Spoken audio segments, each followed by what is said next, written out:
Refuzimin nga Miku nuk ja prishi disponimin.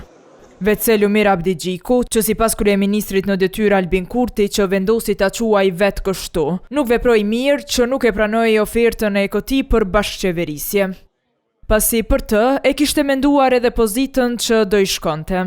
Unë besoj që edhe oferta për krye parlamentar për LDK-n, edhe kjo për bashkëqeverisje ku kryetari i LDK-s, Lumir Abdigjiku, ta zonë bëhet zëvendësimi në qeveri, nuk është pak. Nga 3 pozitat të larta shtetërore, vetëvendosja tashmë ka zbritur në vetëm një të kryeministri.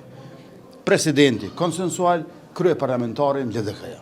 Për çështjen e presidentit janë në një linjë me LDK-n për një kandidat jo partijak. Andaj ftesat për takim deklaroi që nuk do t'i ndalë. Nëse vetëvendosja do ta kishte kandidatin për president, e ju e dini që ishte Glau Konjufca, atëherë Lidhja Demokratike e Kosovës ta marrë zëvendës kryeministrin dhe 4 ministri.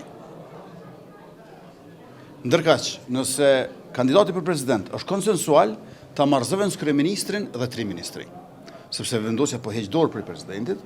Ta shkërkoi të dihen edhe pretendantët për shef shteti. Një mend të flasim për karakteristikat e figurës presidenciale, por për bezë duhet të fillojmë flasim edhe me emra. Por ky vet deshi të kursehet nga tregimi i emrave, pasi tha se çdo që po e përmend, po jepet vula si i Kurtit. Në një mendje me shefin e qeverisë në detyrë ishte edhe bashkëpunëtorja e tij e koalicionit Donika Gërvalla, e cila i thirri sërish partitë në bisedime.